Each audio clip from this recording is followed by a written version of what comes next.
How is everyone? Good. They always give the loud, obnoxious guy the job to get everyone together and focus. So first and foremost, my name is Nathan Garrett. I'm the president of TCAP Nashville. Pumped to have everyone on campus. I want to thank the Department of Labor for everything that they do in the state of Tennessee, especially with apprenticeship.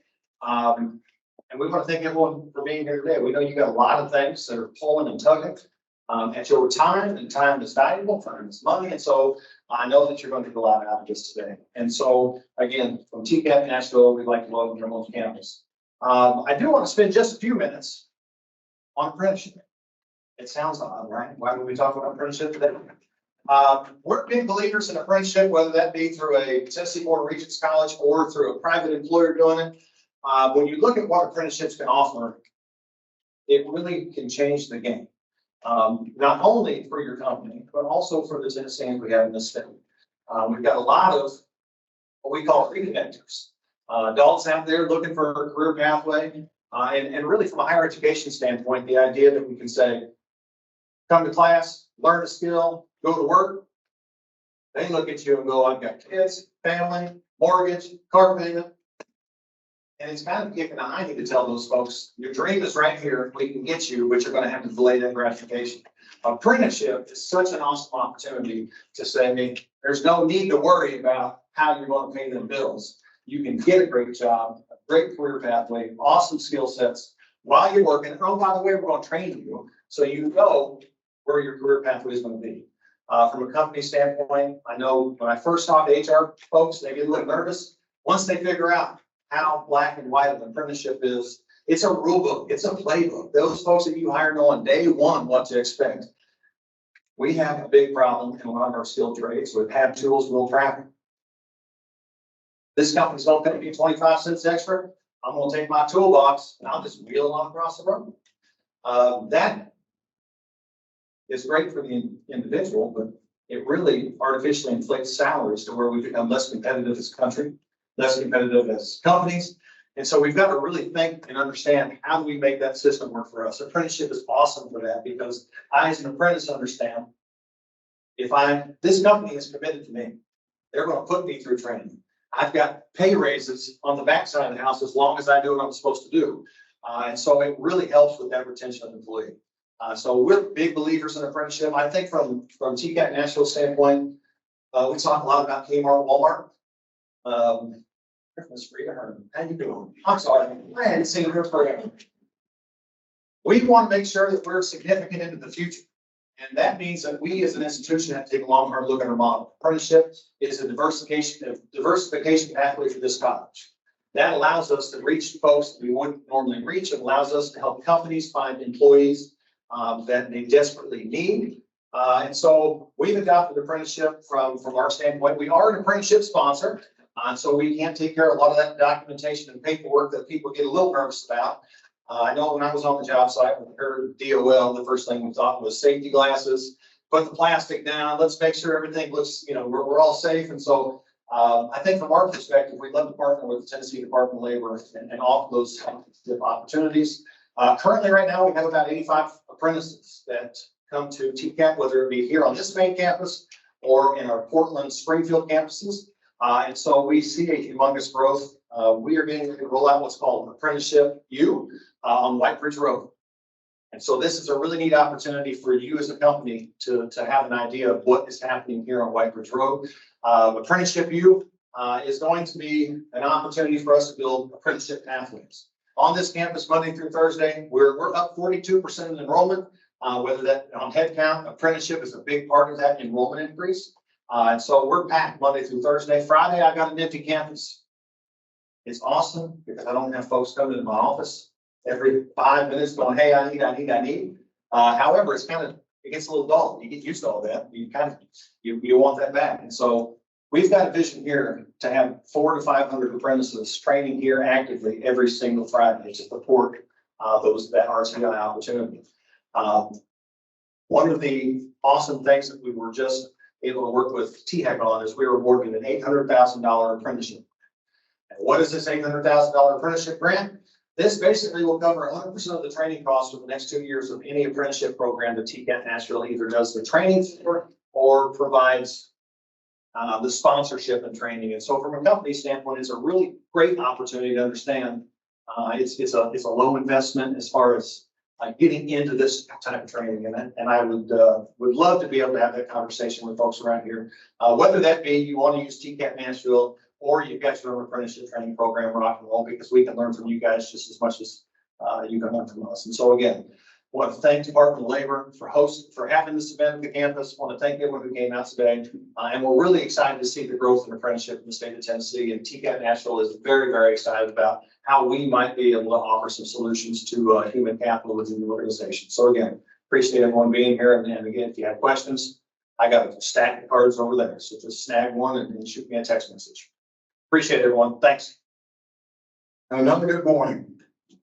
Welcome on behalf of the Commissioner of the Tennessee Department of Labor, Denise Thomas. She's in Chicago today, so I'm Deputy Commissioner and glad to be here with you this morning as we kick off in Middle Tennessee the Apprenticeship Tennessee Conference. Really exciting, a lot of good things that are taking place. As Nathan mentioned, there's I'll go back to what really the purpose of the Department of Labor is. We take the workforce and prepare the workforce and bring into the workplace. And ultimately, success is the individual economies of households improving. And the apprenticeship model strategy is one of those at the very top of the heap that allows us to do that, as Mr. Garrett stated. So it's really, we've got some good momentum. We've got great leadership. Solandra and her team, we got a lot of good momentum and some really good plans, big plans for 2024 and beyond. But the key to our success, because the Tennessee Department of Labor leads apprenticeship, we don't own it. Okay, we do not own it. It's a collaboration. I think on the conference sort of theme here is building connections. And what I would challenge and encourage each of you to do while you're here today is network. Get at least 2 cards, okay? I got Nathan mentioned the apprenticeship. You were going to talk about that and how we kind of help. But what happens is when people come together, we all kind of bring our own bags of experience, okay? And my bag of experience is different than your bag of experience. But when you put them together and put them out on the table, cross-fertilization and cross-sharing of ideas take place, and good things happen. Innovation takes place when we start putting our bags on the table and talking about the experience and how this is applied and how this can work. That's really what the magic is with this. Solange and her team are going to share some ideas, but really the collaboration is where the magic takes place. So we want to encourage you to take time out, grab somebody's card, let today be one of those times where you can go back and carry a good idea. And we're going to take some as well. We'll be hanging around. We're glad to have you with us today and welcome. And I think we have a word from the governor for you. Okay. Hey, Tennessee, Governor Bill Lee here.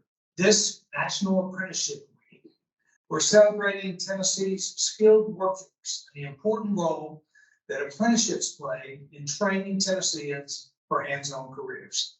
Here in the volunteer state, we've made significant investments in vocational education since day one, so that every Tennessean has an unlimited opportunity, including $1 billion investment in our state's colleges of applied technology just this year.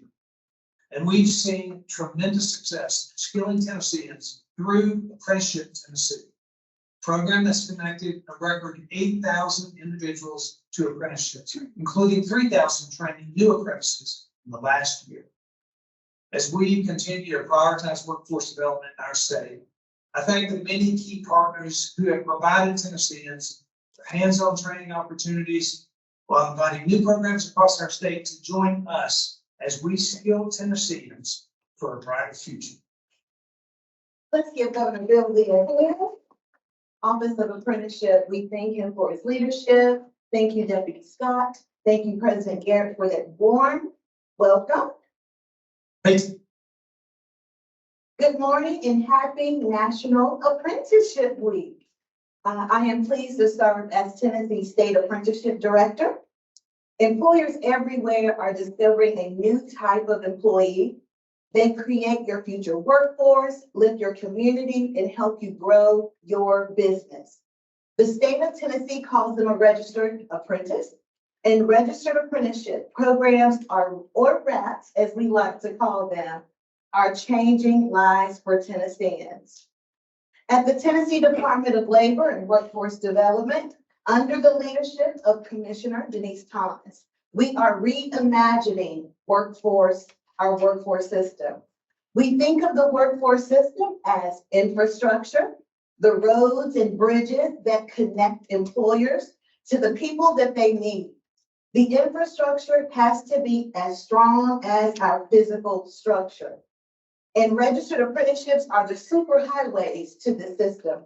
They're one of the most powerful tools that we have for workers to find and secure their place in the middle class.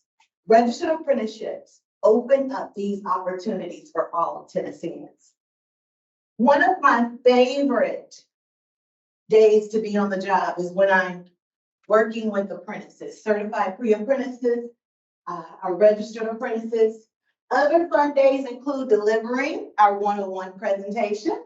And I'm going to give you a high-level overview of apprenticeships. Just going to quickly discuss those core components, the responsibilities, and the roles.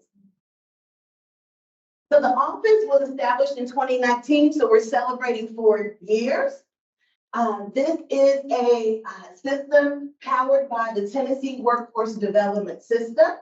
It's a consortium of 7 state agencies, all working together to strengthen the number of apprentices in Tennessee. So of course we have labor and workforce development, TBR, THEC, the Department of Education, ECD, the Department of Human Services, and Department of Correction. What do we do every day?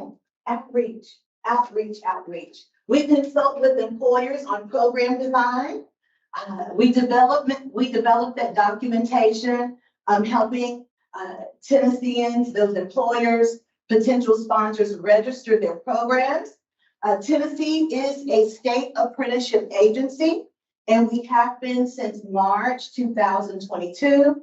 This means that the Department of Labor gives us the authority to approve and manage our own programs in the federal system that we call Rapids 2.0. So we work on your behalf with the federal government.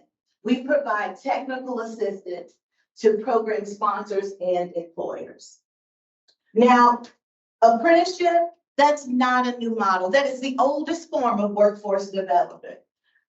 But these are not your grandfather's apprenticeships. So we are consulting with the company now in regards to aerospace. So we have about 700 K through 12 teacher apprentices. So we're talking about apprenticeships, degree, non-degree, traditional, non-traditional, across industry sectors. The United States, I believe, has about 900,000 apprentices. The state of Tennessee, we're at a historical high with 8,500 apprentices. And of course, we could not do that without Middle Tennessee. So what are the core components of apprenticeship? There are 5. It is employer driven. Employers drive the bus. Now, the federal government has pre-approved thousands of occupations, and they've created these on-the-job learning outlines. So the employer aligns their position with the pre-approved occupations. There is a process to get other occupations approved, and we did that successfully with the teacher apprenticeship. Tennessee was the first to register the K-12 teacher occupation in the nation. So several states have followed our model. So once that employer chooses that occupation, the employer has to submit a related instruction outline. So there's coursework that must take place. That's the earn and learn model, right? And of course, there's a reward for skill gains. There is a transparent wage progression that the employer creates. Apprentices must make above minimum wage. And the ultimate reward is that national occupational credential, that journeyman certificate that is transferable across state boundaries. The on-the-job learning and the related technical instruction work in tandem. At minimum, programs are 2,000 hours. And those 2,000 hours are supplemented by 144 hours or more of coursework. So we have programs that range from 1 year to 4 years. In the apprenticeship world, we really like to measure in hours. We track hours. So you can have an electrician program at that 8,000 hour mark, but you can have an IT support help desk technician at that 2,000 hour occupation. So these are the primary roles, the responsibilities of the rep. So again, the employer hires the apprentice. And that's why it's employer driven. They're hiring the apprentice, paying the apprentice according to that structured incremental wage scale. They're providing the on-the-job learning and assuming the cost of the training. And we're just thankful for institutions like TCAT Nashville, who are also capturing funding to help offset costs. So again, we don't own apprenticeships. It really is a collaboration. Sponsors, TCAT Nashville is a sponsor. So that means they are handling that administrative lift for the employer. So they're registering apprentices in that federal system,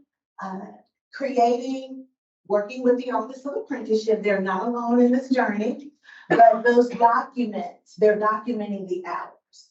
And most employers, they're the sponsor and the training provider. I would say that's the number one model. Then I would say the second would be a partnership with the TBR institution, where they're serving as the sponsor and the training provider. Here are the minimum requirements pretty much outlined. I would like to emphasize here, we do have apprentices who could be 15 years old. So we don't ever want you to underestimate the age that an apprentice or pre-apprentice, because we help you consult, we connect you with labor standards, and they can consult with you about what a youth is able to do on the job. It would stun you to know the things that they could do. So never think that you know that this person has to be 18 on the job. Connect with us and we will connect you with regulation. It's our regulation and standards department. But we do assist you with the paperwork. I know when you think about government, again, federal government paperwork, right? But we assist you with that lift. Once you're registered, you're pretty much smooth sailing. Once you get those apprentices in the system, hey, we're just supporting you and your apprentice until graduation. And then we're ready to have those celebrations. Now, certified pre-apprenticeship has become a very popular strategy to connect employers to a diversified pipeline. So at labor, we don't staff for you, but we can help you tap into some talent. Maybe it's at a college or a high school or an adult education program. Maybe they're behind bars, right? And we want to prepare those 20,000 just as involved who will re-enter society for employment. So certified pre-apprenticeship, that's a great gateway to tap into a high quality pipeline. For example, you could work with a school and their career and technical education department, share your curriculum with that instructor. And the only obligation is that you interview those pre-apprentices. So there's a talent pipeline there. And if they're successful and they're fortunate enough to be hired by the employer, they are receiving credit for any coursework hours that they have completed. Pre-apprentices can work. Maybe they're an intern or they're working a summer job, but there is no job requirement. They're simply being trained to be successful in a future rep. For every dollar that an employer invests in an apprentice, research shows that there's on average $1.47 return to them. So the benefits far outweigh, right, the negatives when it comes to apprenticeship. We'll hear more from the folks on our panel who have experienced that journey. But if you want higher productivity, you want to reduce those turnover costs, and you want a safer workplace, pre-apprenticeship may be that workforce strategy for you. As I tell my clients, there's no cost to register. There's no cost to deregister. And there is no cost to re-register. It really is a win-win. Today, we are also here to debunk any myths you have about apprenticeships. We have apprenticeships for union and non-union employers, degree and non-degree programs. We have programs across industry sectors. I will say that construction is the #1 industry for apprenticeships. The federal government does not micromanage your apprenticeship program. We work with you, and the state of Tennessee works on your behalf as the middleman to the USDOL. So that pretty much concludes the 101 presentation. Again, we have 8,503 apprentices to date, with 384 total programs. We have over 4,000 youth in apprenticeships from ages 15 to 24. So the state of Tennessee is excited about leading and growing this effort, and it takes our partners to do so. And as we prepare for our panel, I want to encourage you, any questions you have about the presentation, if you would just write them down. We will have a Q&A after the panel discussion. So at this time, I want to introduce our panelists. And as I call your name, if you could join me in the front of the room. Panelist Jay Baker. Let's give him a round of applause. This is not on. Jay Baker is the Assistant Commissioner for the Adult Education Division of the Tennessee Department of Labor and Workforce Development. Jay started with the department in July 2015 as the Director of Curriculum and Instruction for the Adult Education Division, and was later promoted to Assistant Commissioner.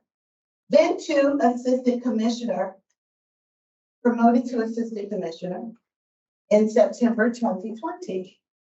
Before joining the department, Baker was a site manager and an instructor for the Tennessee College of Applied Technology Adult Education Program in Nashville. I'm sorry, I need my glasses. The font's a little too small. Jay is currently a member of the Tennessee Workforce Development Board. He is also a member of the National Association of State Directors of Adult Education. A graduate of Brigham Young University with a degree in psychology, Jay also holds a Master of Education degree from Vanderbilt University, Peabody College. He is working toward his Master of Business Administration degree at the University of Memphis. Go Tigers! Panelist Jay Baker. Panelist Marshika Dunn. Marshika serves as the Business Service Analyst for the Tennessee Office of Reentry. Her former role was with the Department of Labor and Workforce Development, where she supervised the support staff of benefit payment control. She spent 4 years working with the Department of Human Services, in which she contributed to the department's productivity goal and promoted self-sufficiency to improve the lives of Tennesseans. Apart from improving the lives of Tennesseans, she was child support champion for health and wellness and the champion for employee engagement. Marshika is a graduate of Mission Possible Emerging Leaders Academy and Change Institute.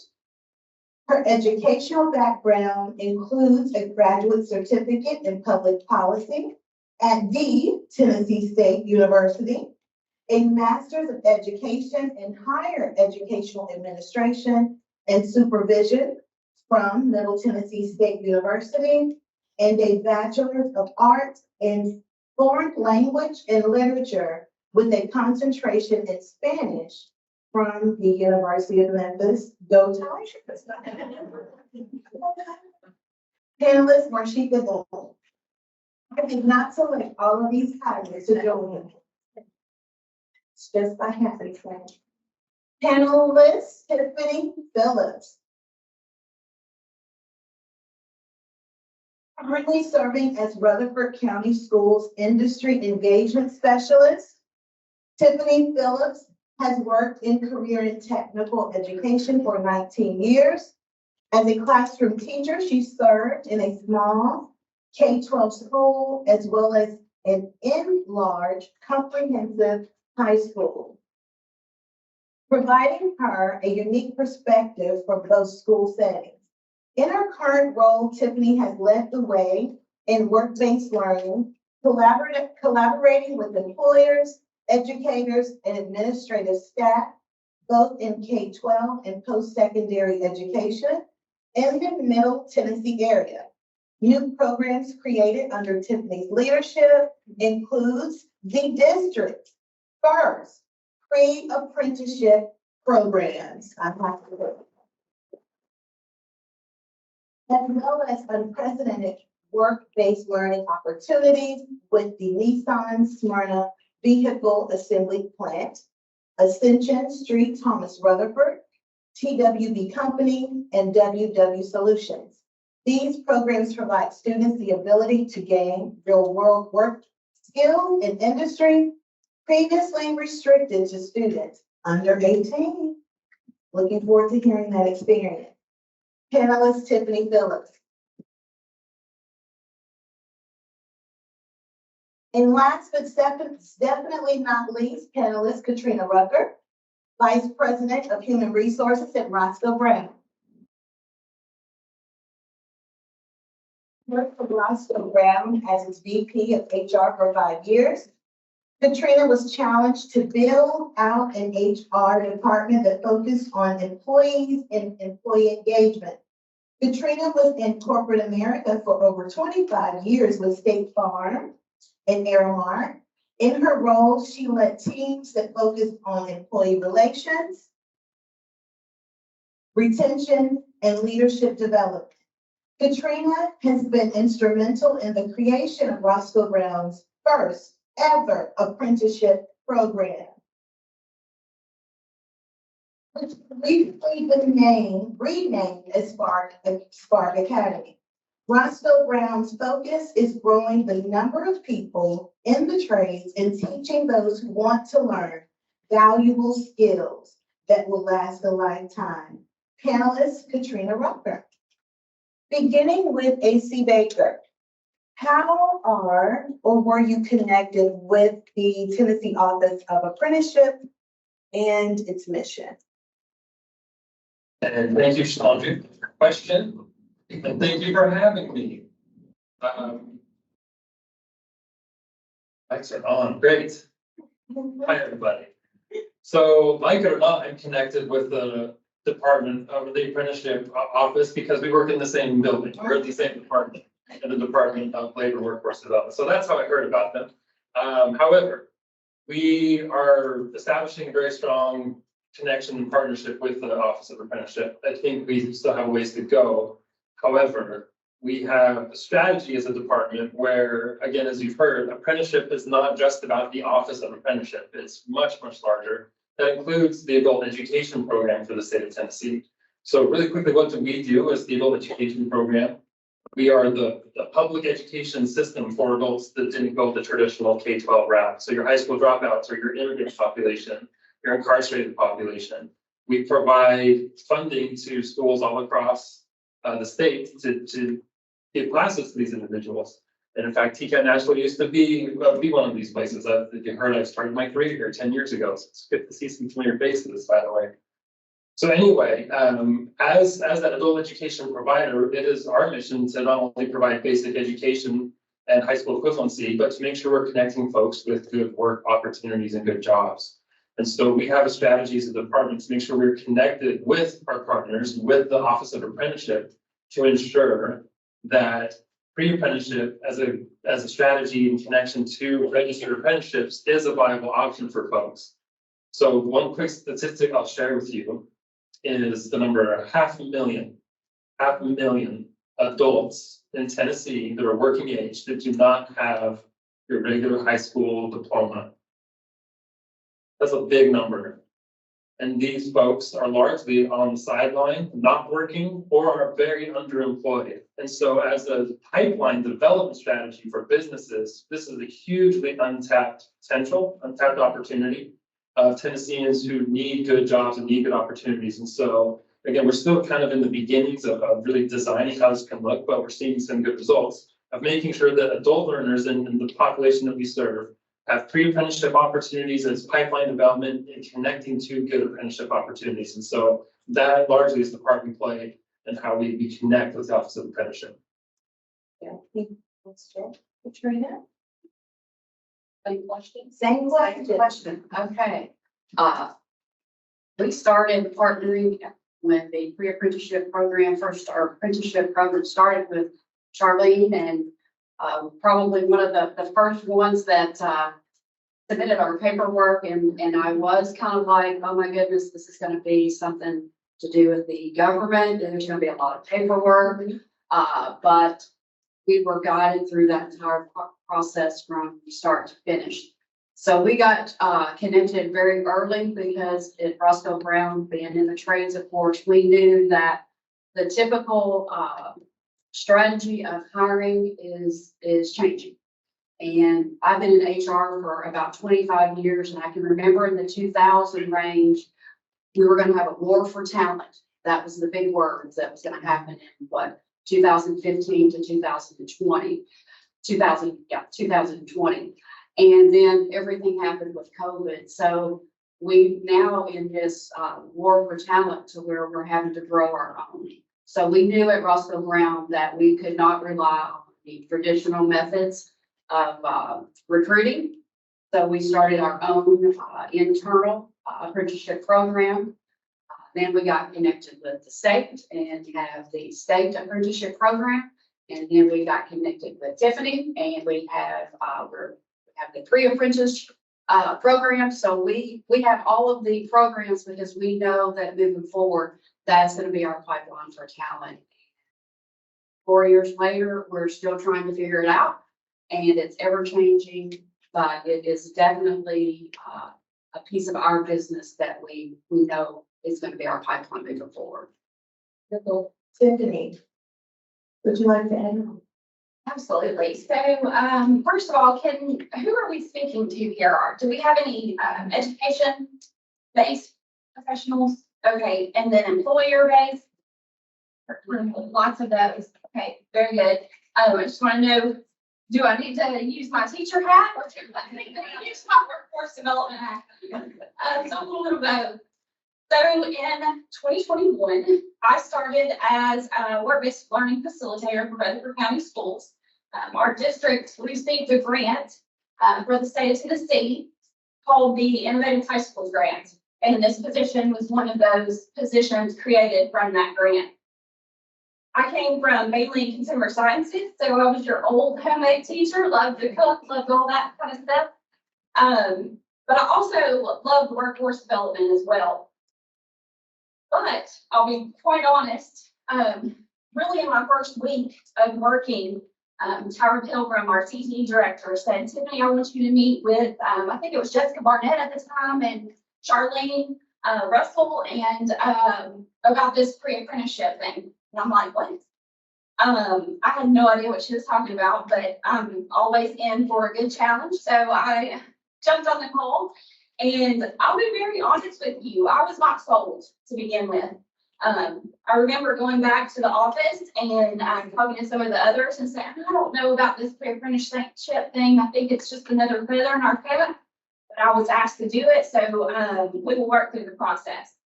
Since then, I have really changed my viewpoint on pre-apprenticeship and workforce development. I've seen our students that who just really don't know what they want to go into, form relationships with employers in many of our different sectors. And today's students, or today's young professional, they really need that connection to a person. So whenever they meet somebody in the classroom, on the job, and they start to begin to form that relationship with that person, they're going to remember you whenever it's time to get a job. And so really this pipeline is very important to our communities, and feeding them into those apprenticeship positions. There are great opportunities out there for students. And so today I'm happy to say I'm a firm believer in pre-apprenticeships and apprenticeships and the whole process. Thank you, Deliverance. We were doing me too, certified pre-apprenticeship. So again, it's the support we're hoping from the Office of Apprenticeship that helps to transition you. Absolutely. I wrote a grant last year, well, it was a challenge for the U.S. Department of Education to create an apprenticeship and a pre-apprenticeship for our digital arts students. So I am 100% supportive of that. Wonderful. You mentioned Jessica Barnett, who was the former Deputy East Director. She's now working with Northeast State Community College with apprenticeships. Charlene Russell, former Middle Director, she's here, and you're working with the UT College system with the Tennessee Apprenticeships. So again, it's growing, and even the niche of apprenticeship is creating opportunities in the workforce, right? So we're excited about leading and expanding those efforts. In regards to the registration process, I know, Katrina, you've mentioned the paperwork and how easy it became. Very easy, yes. I didn't pay her to say that. Would you like to talk, because that process has been registered apprenticeship, that's a separate application. Then we have the certified pre-apprenticeship. Do you want to talk a little about what that? Sure. For the pre-apprenticeship, it's basically just a 5 questions, I believe. Is that right, Stephanie? Or she went, yes, 6 questions, sorry, 6. And so I gathered information from our instructors, and I put those 6 questions together, and then sat down with Katrina, and that was an easy process. We decided what her company really wanted from Rutherford County School students to come in as an apprentice. What would that ideal student have, and what they would like to see from that student. And so we formulated that, we signed the MOUs, and probably what took the longest was getting our legal team to approve and getting the right signatures out of our director of schools. So it was a very easy process. Thank you for that. Thank you for that. I want to go back to, Jay mentioned those special populations, right?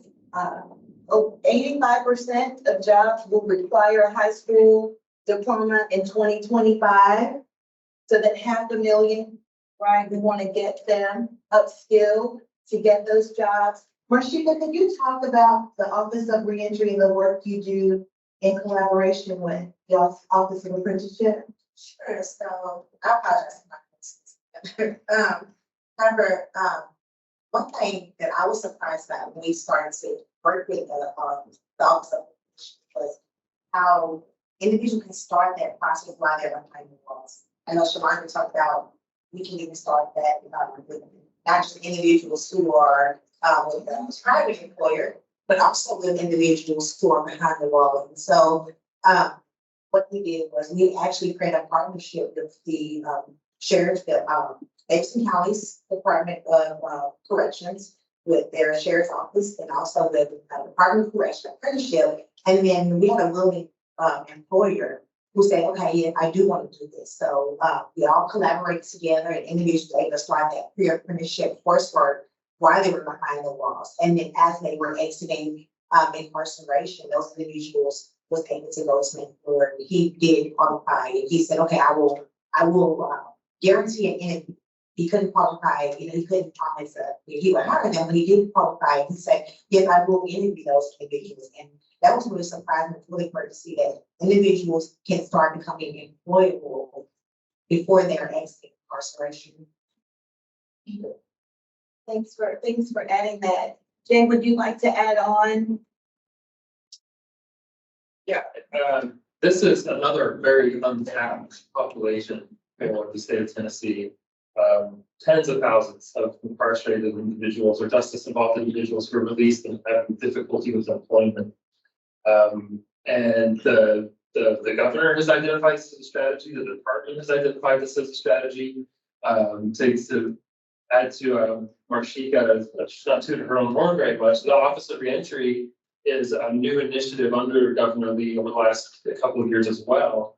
The first in the nation where an Office of Reentry is stood up in the Department of Labor in the state government, seeing that population of people is a labor strategy. We want to make sure these folks get good job opportunities post-release so that they can have all of the opportunities everybody else does.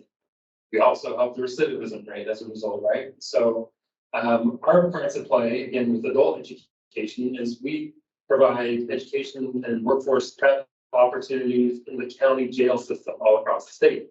And so the monies that we provide to our local school or local agencies, part of that is used to get relationships built with the local jail system in their county to get in there and provide classes. Whether those are in person or through yet another new strategy that we have, which is using technology, these tablet devices, a huge investment in these tablets to go out into our county jails so that folks who don't have good access to in-person instruction can be learning with these devices. And so that's something that we've been prioritizing last year as well. So how does that connect to an apprenticeship and pre-apprenticeship? We are again just scratching the surface, but we want to make sure that these folks not just are learning to read and write and do math and get the high school equivalency, but get connected to good training opportunities, to apprenticeship opportunities. Again, we're just kind of in the beginnings of this, but the opportunities are huge for us to make sure that we get in there in person or with these devices to provide some of this related technical instruction that can then connect to good apprenticeship or employment opportunities once they're released. Thank you, Jay. Katrina, you're here representing the employers in the room. So can you talk about how registered apprenticeships have made you to kind of reimagine training? Yes, training leads to the engagement, which ultimately results in retention. And retention is a big piece for an employer these days. I don't know how many HR or business professionals we have in here, but to interview and to get that person on board, the time and the money, resources that are involved, you want to make sure that you have a great candidate coming in and hire them, want to keep them. So the pipeline with the apprenticeships kind of gives me a state of mind that we have some candidates that have already been screened and pre-approved per se, but another source in the pipeline where there is those relationships that we build, and it's not just somebody's resume, they come in for an interview. We built these partnerships, we built these relationships, and we know the type of candidates that we're getting. So that's been the biggest piece for us with the training.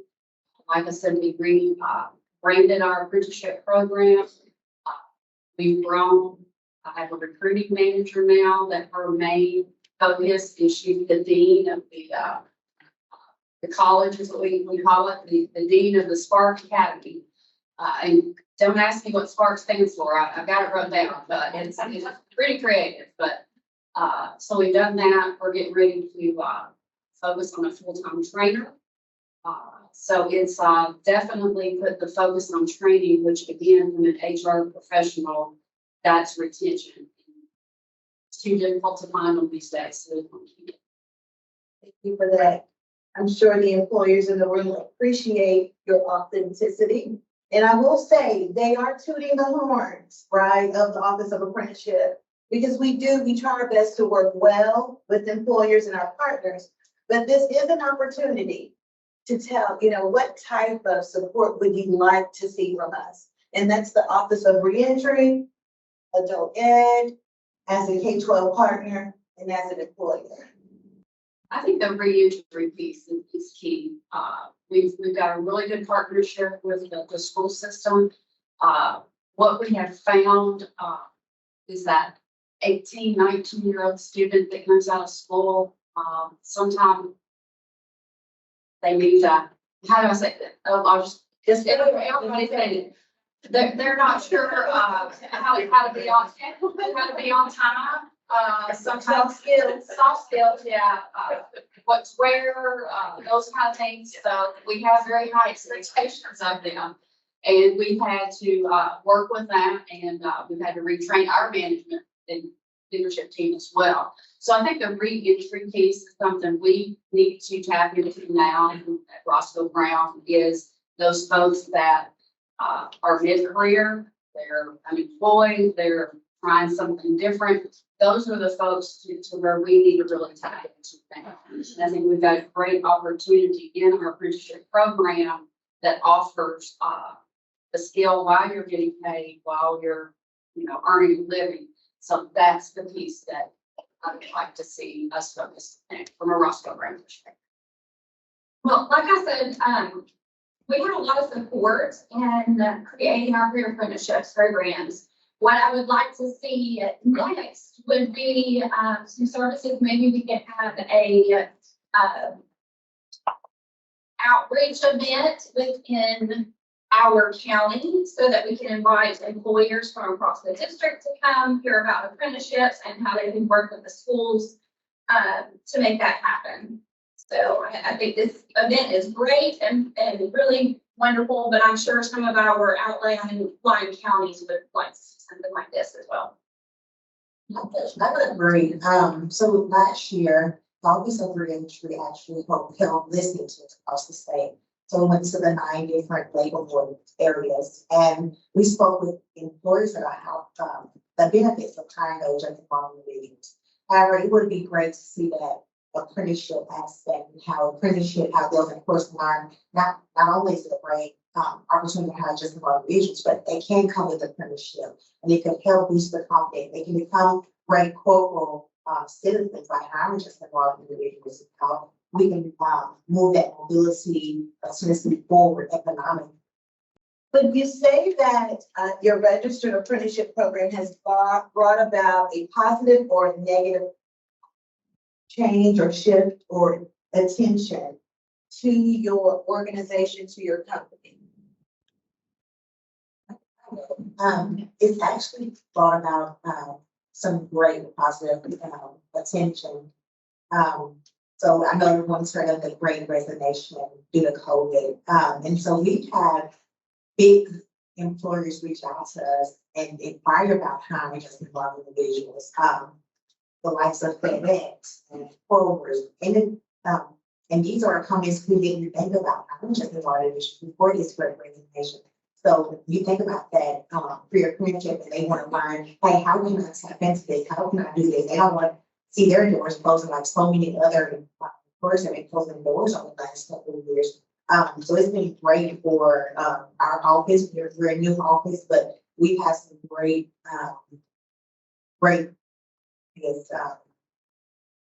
feedback and the person is reaching out to us. We now don't even have to reach out to the employers. They reach out to us wanting to know more about apprenticeship, more about hiring those just among individuals and tapping into that talent pool, that individual that employers usually wouldn't tap into. Rashida, since you went there, can you talk a little about, the benefits, there are myths surrounding, hiring the just as involved individual, but did you talk about the reality? The number one myth we hear is that just involved individuals may harm their current employees. And so research has shown that once someone commits a crime, they're less likely to recommit that crime if they are employed. So you think about them being employed, they're coming back to our communities. You think about that, we want them in our communities, we want them, we don't want them, if they're not working, what are they gonna do? They're gonna make break into our house, make break into our cars. However, if they're working, they have that, they have the funds to support themselves and their family, so, they're not re-offending, they're not doing what employees think that they may do. When you think about the benefit, it just makes sense business wise. I mean, you don't have, a lot of industries are closing or, and companies are closing because they don't have the individuals to run their business. However, they're not hiring just involved individuals. Went to a conference a couple weeks ago, and the individual was speaking about how just involved individuals just diversify the workplace. And even we even heard President Garrett talk about how the free apprenticeship diversifies his campus. And when you think about being a diverse, we hear companies say they're very diverse, but when you think about 1 in 3 Tennesseans have a criminal record. And if a company is eliminating that 1 in 3 population, it's impossible to say that they are a diverse company. Thank you for that. Something else on that too, there is, WIOA, can help employers to get, I'm probably not saying this right, to get, insurance policy or, get a federal bond for employees, just involved employees who, if you're worried about equipment being damaged or things being stolen, then that could help you. And maybe that's a great time to point out, business services, our local area. We have regional directors that will connect you with business services to support apprentices, your employees in general. So we'll make an introduction to them later on during the Q&A. But there are supports available, right? And I would say too, working with labor and government, we promote apprenticeships, but we sell it, but we want to buy the product we're selling to you. So we utilize apprenticeships to strengthen our own workforce in our agency and across state agencies. The Office of Reentry, lots of justice involved individuals are leading that effort. And the director actually has a great story. He did a TED Talk, Dr. William Arnold, if you want to Google him, he'll talk about his experience. So again, we won't ask you to do things we are not doing. So we're actually utilizing those workforce strategies. I'd like to add, just as Shalondra said, the Office of Reentry is 1/3 just involved. So we think about how we can help that population. We're not just thinking of ideas out of the air. We actually have individuals who experience that doing time behind the walls and how we can actually implement policies and procedures to help that population. Think about talking about Tennessee. Tennessee is the #1 employer in the state, and they actually started to hire just involved individuals. So you think about Governor Bewley and how he's created this program. We're not asking employers to do something that we're not doing. If we thought it was dangerous, or the governor thought it was dangerous, he probably would have implemented this program. He probably wouldn't be hiring just involved individuals. So veterans, justice involved individuals, adults with disabilities. Again, there's supports available to you. If you want to, there's untapped potential there. So if you would like to register an apprenticeship just to see, what it would be like to intentionally hire someone from an underserved group, we're there to support you. At this time, we're pretty much concluding our panel discussion. Those questions that you have, I'm waiting to see all those hands being raised. Our panelists are here to answer any questions. The apprenticeship team members are here as well. Our last question pretty much is a statement. I want you to share, give me good 30 minutes, not 30 minutes.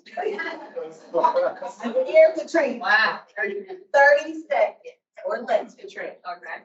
30 seconds. What advice would you give to someone who is considering establishing a registered apprenticeship program? Or even considering being an apprentice? 30 seconds. I would say just do it. Do it. You know, that'd be fixed. Yeah. Not even just do it. It seems like an uphill battle. It's a piece of paperwork, but it's not. We needed to get started. We got started and now we're evolving our academy and our apprenticeship program and our partnerships. And that's what it's going to take to move forward. Okay. Say apprenticeship is the gold standard for workforce development, especially thinking of the adult education population. These folks, similar to what President Garrett said at the beginning of his remarks, these 500,000 people, they don't have the capacity to take a year or 2 or 3 years out of their life to go and do kind of a traditional post-secondary training college route. They just don't.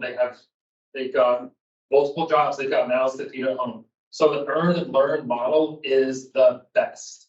Apprenticeship is an earn and learn model. They don't have to unplug from life. They can keep earning wages and they can get those skill trades that they need and that you need. So everybody wins. It's the gold standard. And a lot of our businesses have, you may be all in, ready to go, but you may have partners at your business who are not. So I would suggest reaching out to an employer in your area who has already been successful at apprenticeships, as well as an educational partner, and visit them and bring those people who are on the fence along to ask questions, to see the program in action, to see how it could actually benefit you. So, there are 3 of us in our office that just went through a cohort with Jobs for the Future. And it's formerly known as Dave's Killer Bread, on that. But in that cohort, there's a company in California, and they speak about how those employers who were not on board, who will get on board with apprenticeship and with tapping into that, those special populations when when COVID hit, those were the employers who were scrambling for help. So I could say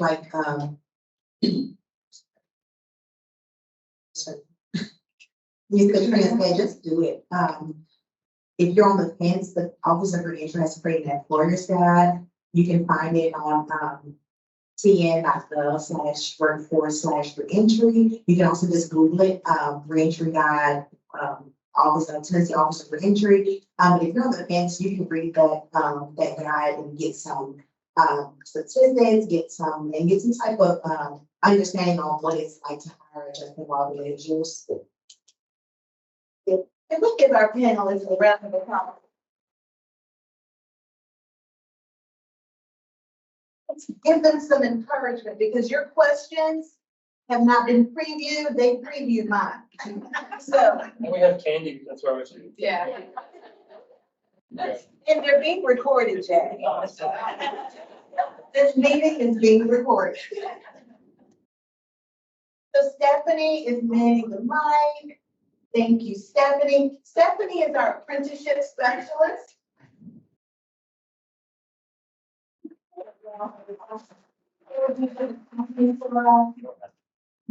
Sorry, I'm in education, so it's like, yeah. I'm Dr. Avery with Johnson Alternative Learning Center in Metro Nashville Public Schools. And we have several students who have been, or we have students that are currently incarcerated. Have you guys reached out to the juvenile justice center to see if you have some opportunity? I feel like catching them early works really well. And so my job at my school is to ensure that they are going through the apprenticeship program with Mr. Bowser. Also working with other organizations and companies to get them in to see these kids, because these kids want to work. They want jobs, they want those things, and they just don't know how to get them. And they need to be trained. And that's the big key, is they need to be trained on this. We actually haven't worked with, the juvenile population, so, right now, we've just been focused on the jails. Cause you think about the prison, they have TDOT, jails don't have really the financial, don't have the finances to, do what TDOT does. But however, if you can give me your card after I can reach out to you to see what opportunities we have. Last year, we did 2 different grants that were in concurrently. So you can all can maybe apply for my grants. This, I think we're at 9, and then the nonprofits, faith-based organizations. Some of the labor force receives the grants, and they receive $900,000. Well, they receive $100,000, sorry, to work with, addressing the law and reach population. But yes, please give your information here. And it could be a great opportunity too, to get them screened. You know, the American Job Centers, they're the lighthouse of the communities when it comes to workforce development. They're mobiles. So getting a mobile out to a facility, you know, it's a phone call and scheduling, making those arrangements. So here we are building. Absolutely, I would add on to that. Yeah, so I'm going to talk about them all later. See, I went to speak with the lady at the Deborah K. Johnson facility, and we was actually able, after speaking with them, was able to get a mobile out into the compound. So, yeah, please, yeah, just like Sonia said, reach out to JC, reach out to me, and we can get help. And also on that, we have a program where AKC has a program called Youth Now. And they send a counselor once a month to our several of our high schools, and they meet with the high school students who have been identified who may qualify for Youth Now services. So that may be something that you can reach out to them and ask about as well.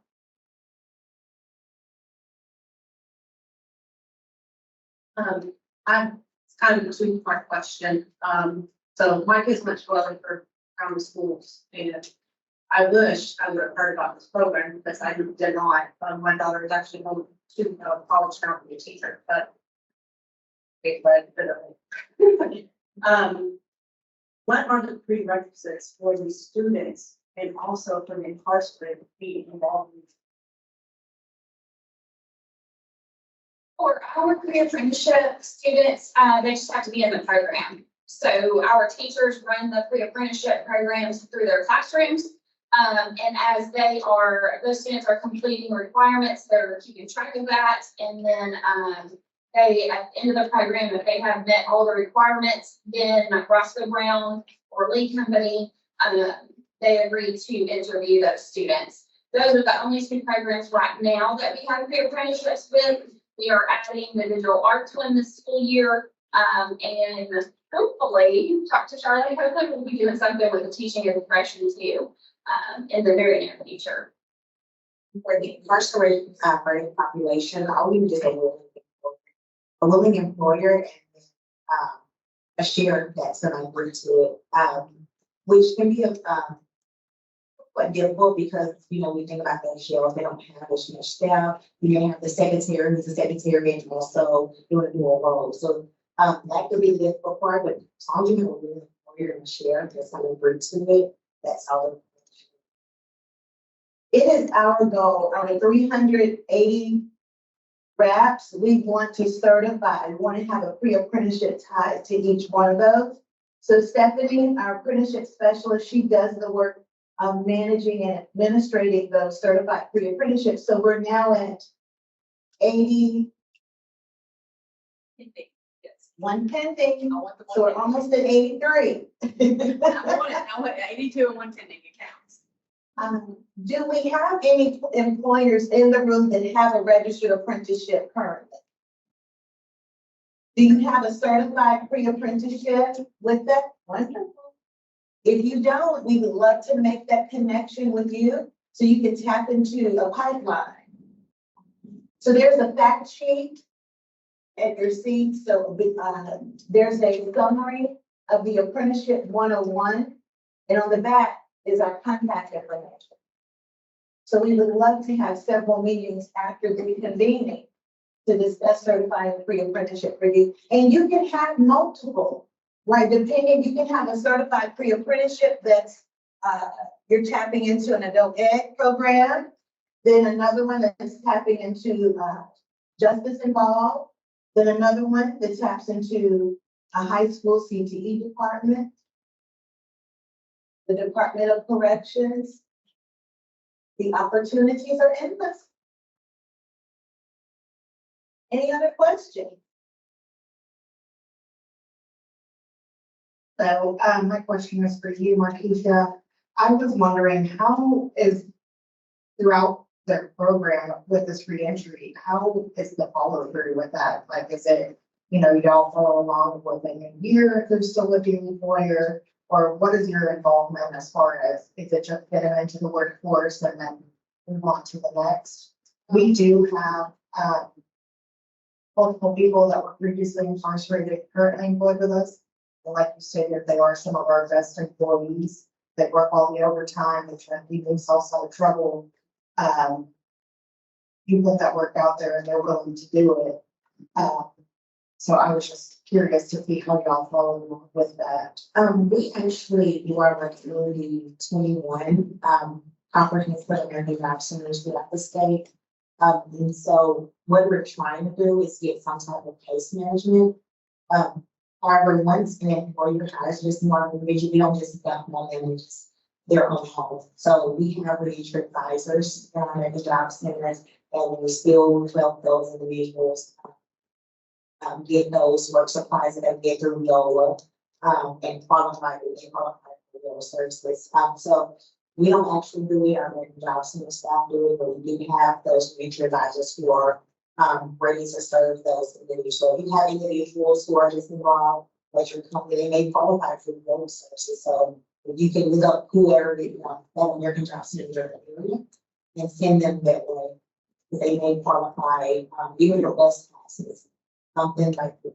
But we learned that transportation, housing, it's really hard for those individuals to get to work because they have those different barriers. So if you can get a bus pass or maybe a Uber gift card or something, they may qualify. I think we need a commercial break for the American Job Center. So after this question, if you don't mind. Hi there, my name is Chris Billwagon. I'm here on Nashville TCAT campus. We are just starting out. We just got our grant, as Mr. David said at the beginning.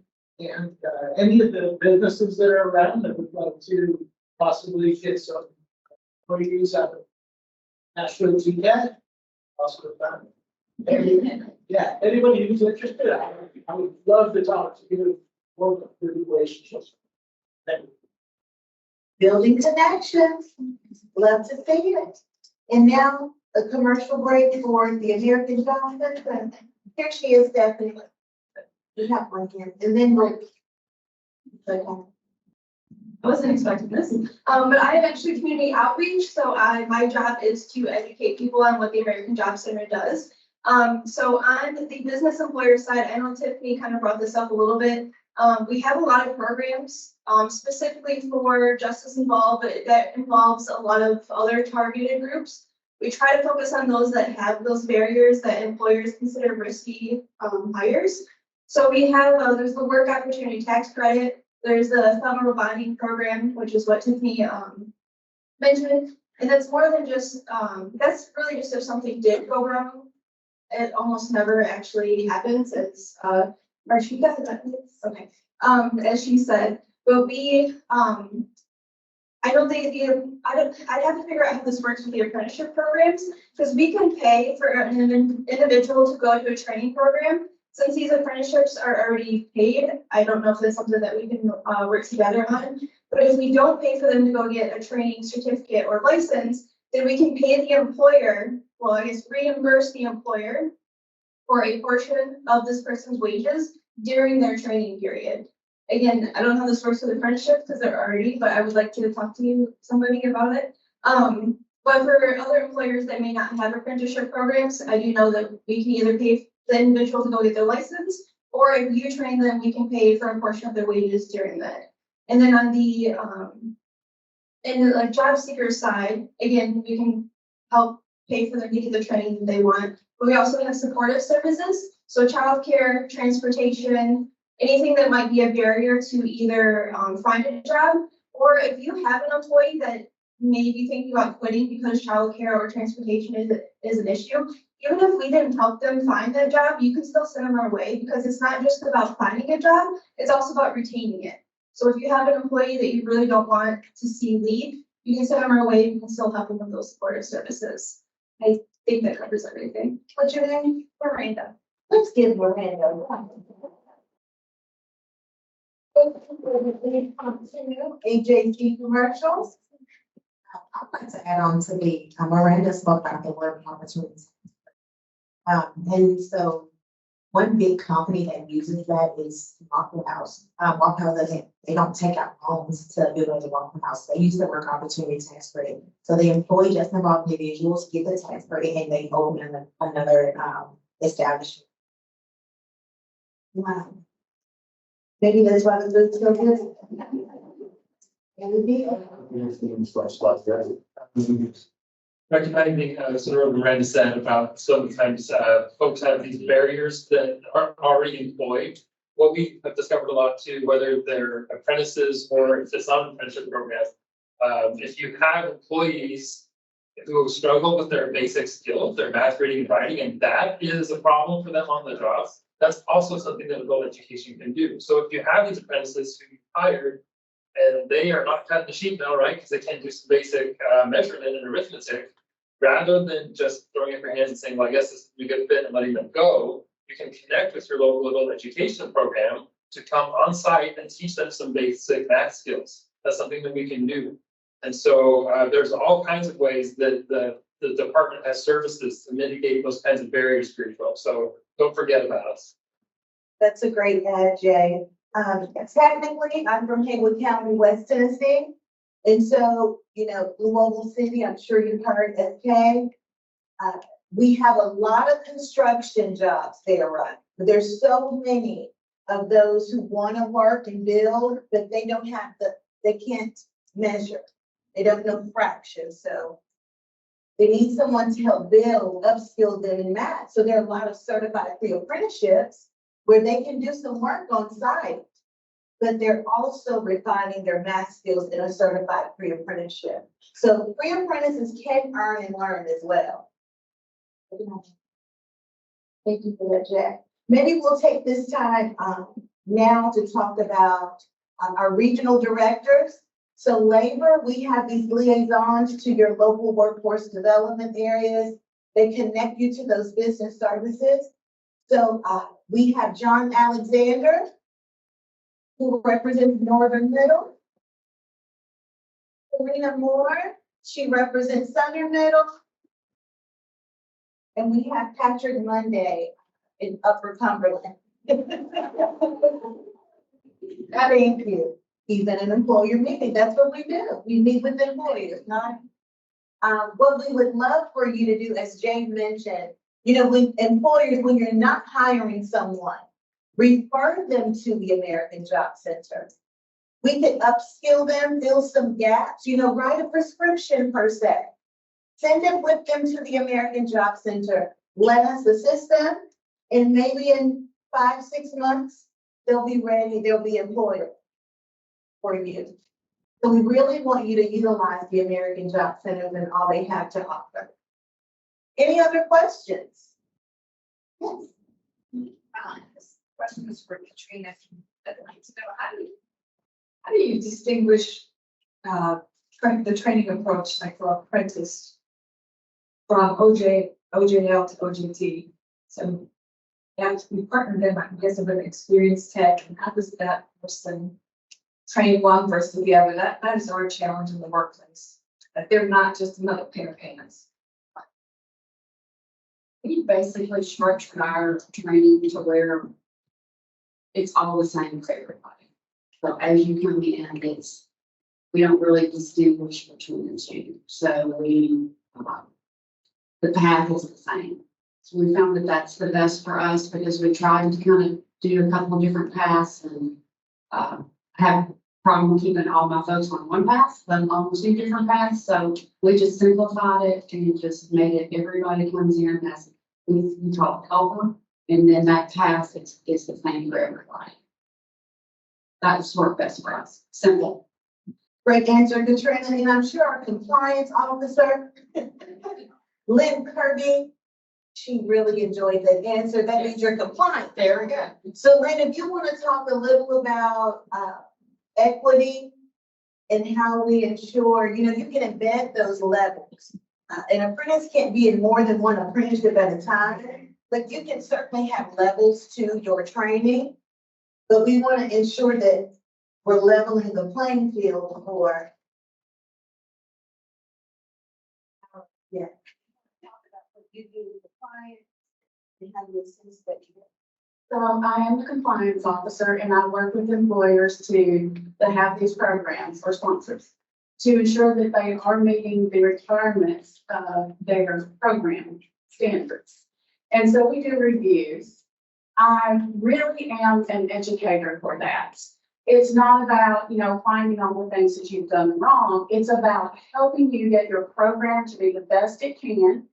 And that's what we want. We want every program to be the best that anybody has. So that's what we try to do. I can connect you with also those resources to those underutilized populations. There are some resources available to you, and I can meet with you and discuss those.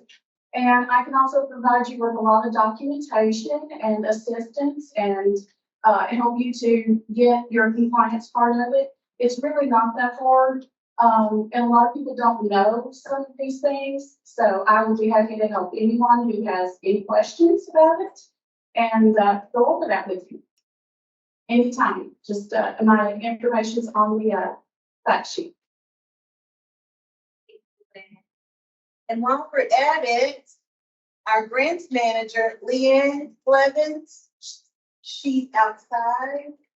Just to know, we have an internal grants manager who also assists us with the day-to-day. So that was just the opportunity for y'all to meet the Office of Apprenticeship.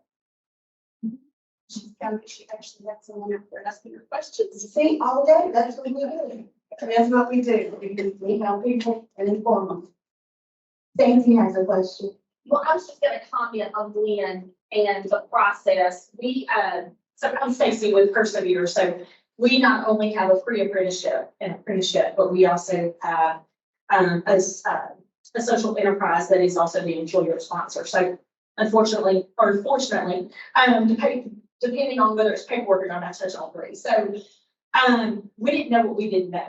And so when Lynn introduced herself and came in, it was a lot, I'm not gonna lie, but the process to get us to where we need to be compliance-wise has been very smooth. And so first I have to say thank you because she has walked with me every step of the way. And knowing how busy we've been with Persevere, trying to get all of these policies in place has not been an easy, but she has made it as easy as it can be for us. And so I encourage you to reach out to her if you are in that process because she's good.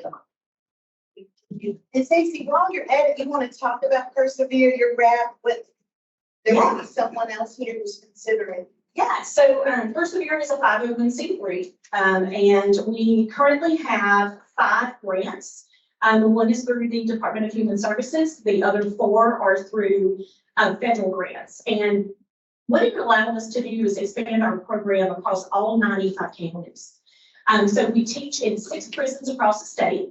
And of course, all of our individuals behind the walls receive pre-apprenticeship hours. And so thanks to Stephanie, she's been helping us kind of maneuver through that process a little bit better than what we've done in the past. But we teach technology. And so our full stack development curriculum has been approved by THEC. It is on the eligible training provider list.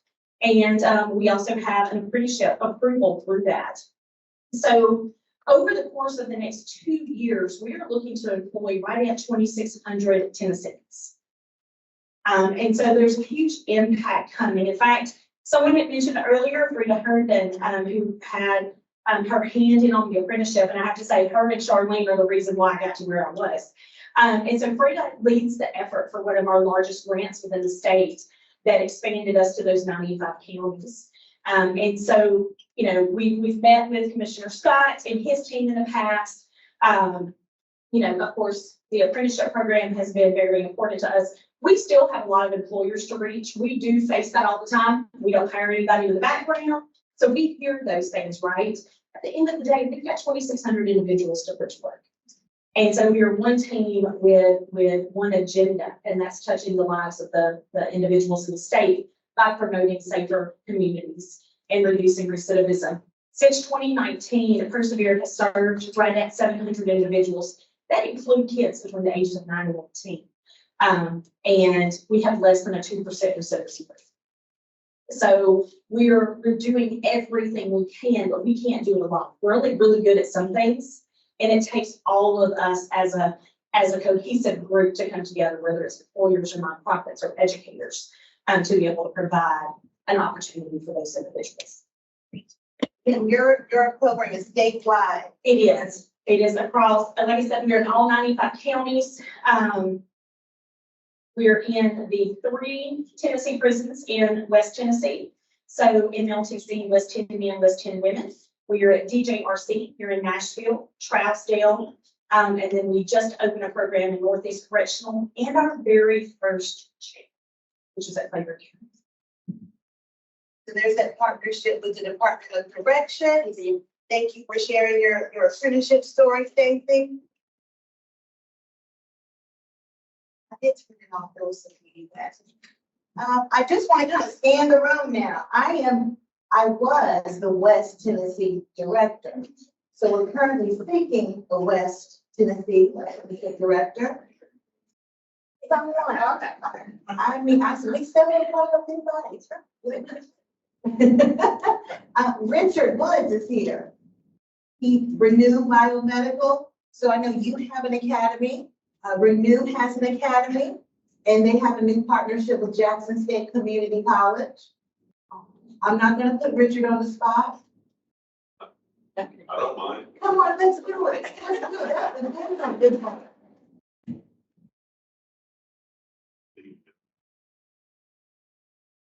Had our in-house training academy for almost 3 years now, and we were the first company to partner with the Department of Labor and the American Association of Medical Instrumentation to have a biomed technician apprenticeship program. And not only were we the first company to do this, we had the first apprenticeship, the first person to complete the apprenticeship program. And we've been very successful with it. And we're hoping, you know, thanks to Chalondra, we've been real successful. And we're going forward with this, hopefully to lead the state in the apprenticeship program for the biomed department. And I'm real proud to be a part of this. And if anybody has any questions about how to set up their own in-house training, I would be happy to help them with that. But it's a great testament, you know, you have your own in-house training, but you also have a partnership with TBR. So you can do both. It's just about accessing those talent pipelines. Thank you, Richard. Thank you. Andy, I see some purple shirts. I'm trying not to call you all out. We have some apprentices, some celebrities in the room.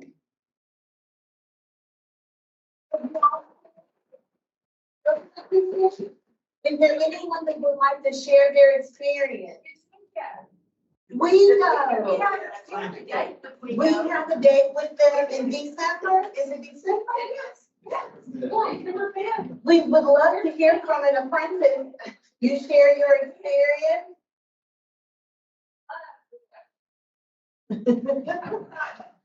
Hello, my name is Remington Stewart. I started as an apprentice this year, and I started as a custodian at Metro City Central. This has been an extremely good opportunity for someone of my age wanting to come into this profession and be able to do these things, but I didn't really know how. So hearing through this through my father, which has worked at the company, it was an amazing opportunity I was very lucky to get in. It's been absolutely excellent. I've learned so many things, too much to talk about, really. They're great support of all these trainers back here. They're, of course, the people, my friends that I've made through here. We all come together on a lot of things to figure out things together. If we don't know something, there's lots of support. It's been very good. I recommend anyone at my age, if you have someone my age or a child or something else, that really encourage them to get into something like this. How old are you? I am 20. I started when I was Wonderful. Lynn, how old, what's the age of our eldest apprentice?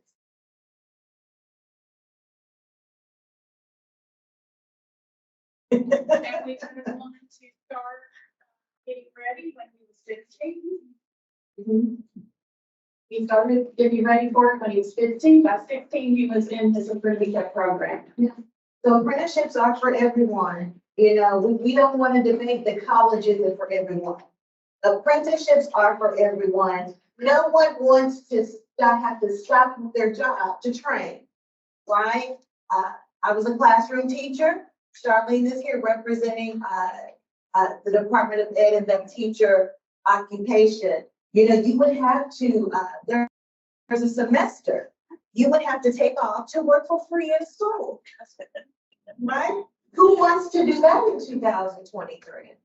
You know, whether you have a practicum or a clinical, with apprenticeship in that partnership, there's an earn and learn model that everyone could benefit from. So you can do both. Thank you for sharing your apprenticeship story with us. We're looking forward to celebrating with you all in December, but we're here every day to support you and your needs. We trust that you are getting paid and you're staying, they're treating you well. Blink twice.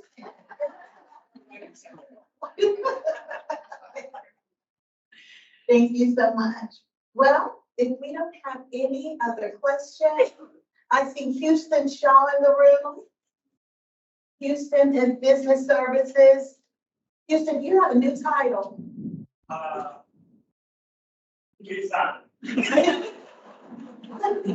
Scott, HR and Relevant. The paperwork is still on his desk.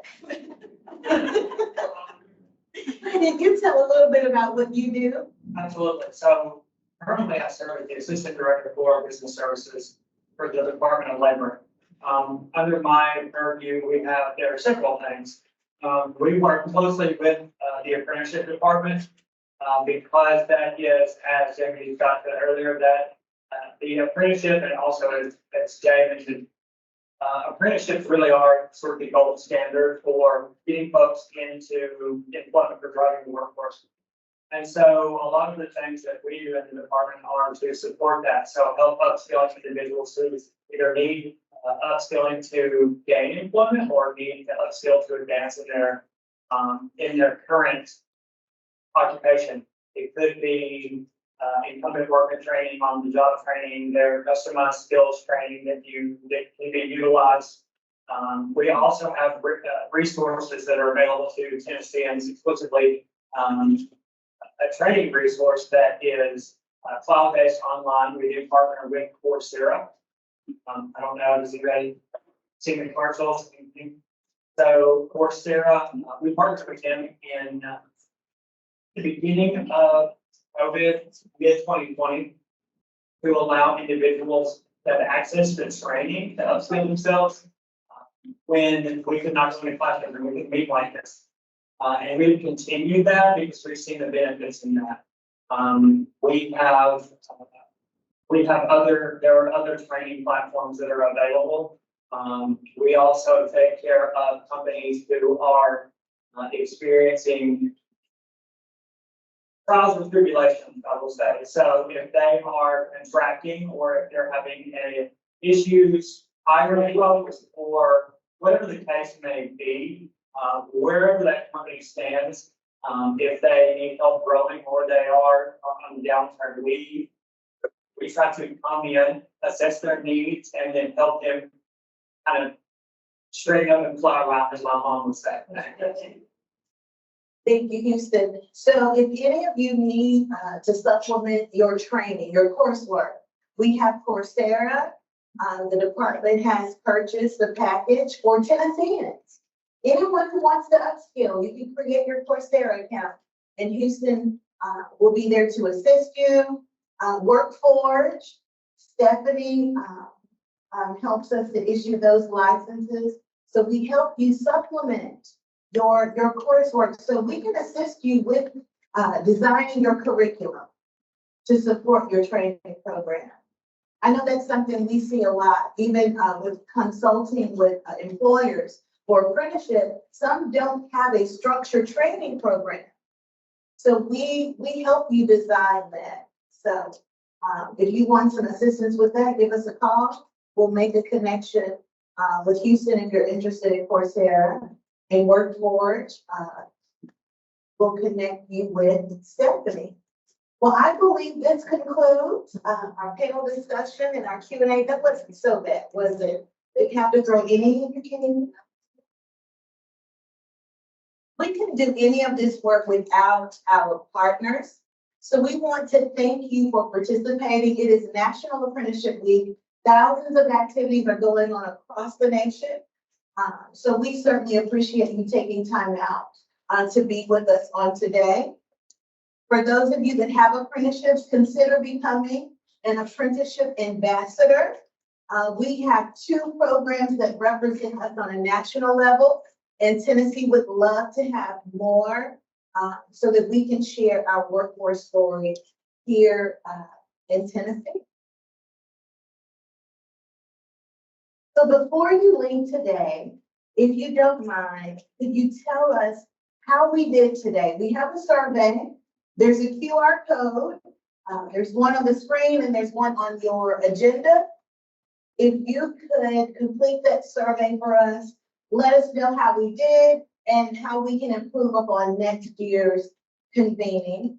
We'd certainly appreciate that. Enjoy your swag bags.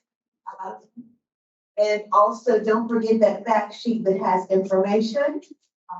On the back, our contact information is on there. Thank you so much for attending. Please take a few minutes to complete that survey. To our panelists, again, you were awesome. Thank you so much. Let's give them another.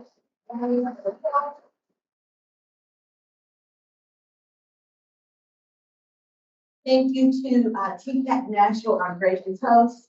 They have coffee, juice, there's some snacks back there if you just need to get back to work and grab and go. We understand, but we want to give you a few minutes to make some connection. We have about 20 minutes remaining and we're hoping that's for you to actually get those business cards. We're going to be checking when they leave out of the door. They have to have how many? 2? I want you to have 2 business cards. I have some for you. Thank you all for coming. Thank you so much. Hope to visit with you again soon.